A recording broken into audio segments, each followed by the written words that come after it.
CEO Arjun Malhotra को अनजाने में पता चलता है कि बार में नई आई हुई होस्टेस कोई और नहीं बल्कि उसकी एक्स गर्लफ्रेंड अनन्या है। कभी जिसे वह अपनी जान से भी ज्यादा चाहता था, उसे इस हालत में देखकर अर्जुन के दिल में एक पल के लिए दर्द उठता है। लेकिन अगले ही पल 6 साल पहले अनन्या द्वारा उसे छोड़ दिए जाने की मेमोरीज उसके दिमाग में उमड़ पड़ती है। जो थोड़ी सी हमदर्दी थी वह तुरंत गुस्से में बदल जाती है। अर्जुन ताना मारते हुए कहता है कि एक जमाने की बड़ी लड़की आज स्माइल बेचकर अपना गुजारा कर रही है। अनन्या जल्दी से सफाई देती है कि वह सिर्फ मनी कमाने आई है, लेकिन यह बात अर्जुन के गुस्से को और भड़का देती है। गुस्से में अर्जुन यह तय कर लेता है कि वह अनन्या को वही पेन महसूस कराएगा जो उसने कभी सहा था। बदला लेने के लिए वह टेबल पर कैश की एक गड्डी फेंकता है और कहता है कि सामने रखी सारी वाइन पी जाओ। अनन्या खुद को बेहद इंसल्टेड महसूस करती है, लेकिन उसे हॉस्पिटल में भर्ती अपने हार्ट पेशेंट बेटे रोहन की याद आ जाती है, जिसे तुरंत सर्जरी के लिए पैसों की जरूरत होती है। बिना ज्यादा सोचे वह ग्लास उठाती है और एक के बाद एक शराब पीने लगती है। उसे शराब पीते देख अर्जुन के दिल में अजीब सी जेलसी के साथ थोड़ी सी पिटी भी जाग उठती है। जब अनन्या आखिरी ग्लास खत्म कर पैसे उठाने के लिए आगे बढ़ती है, तभी अर्जुन उसका हाथ जोर से पकड़ लेता है और सारी करेंसी हवा में उड़ा देता है, जैसे वह अपनी पुरानी इंसल्ट का बदला ले रहा। लेकिन अर्जुन नहीं जानता कि उस तथाकथित बिट्रेयल के पीछे कितनी मजबूरियां छिपी थी। 6 साल पहले अनन्या के पिता एक इकोनॉमिक केस में जेल चले गए थे। अपने प्यार को परेशान न करने के लिए अनन्या ने जानबूझकर एक ड्रामा किया और उससे ब्रेकअप कर लिया। सच्चाई यह थी कि उस समय अनन्या अर्जुन के बच्चे की मदर बनने वाली थी। ब्रेकअप की खबर मिलते ही अर्जुन पागलों की तरह उसके पीछे भागा, लेकिन अचानक हुए एक कार एक्सीडेंट ने दोनों का कॉन्टैक्ट हमेशा के लिए तोड़ दिया। इन 6 सालों में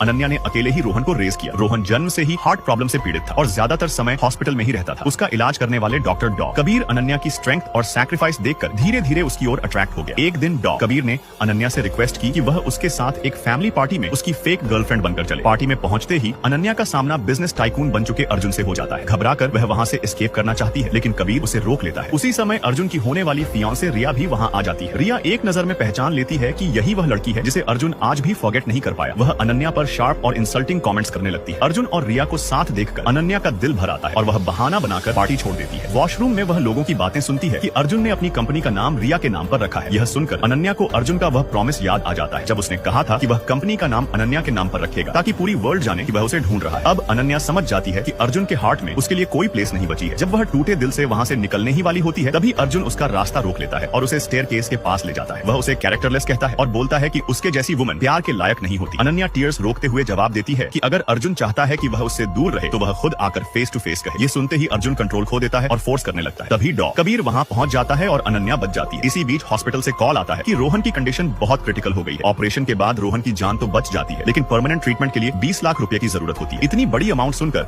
अनन्या पूरी तरह टूट जाती है। तभी डॉ कबीर हेल्प के लिए आगे आता है और पूरी अमाउंट पे कर देता है। पैसे लौटाने के लिए मजबूर होकर अनन्या नाइट क्लब में जॉब करने लगती है। किस्मत का खेल देखिए, एक दिन जैसे ही वह एक वीआईपी रूम का डोर खोलती है, सामने फिर वही इंसान खड़ा होता है। अर्जुन। सच्चाई से अनजान अर्जुन के वर्ड्स में लव और हेट दोनों झलकते हैं, जो अनन्या के दिल को फिर से हर्ट कर देते हैं। यहीं से स्टोरी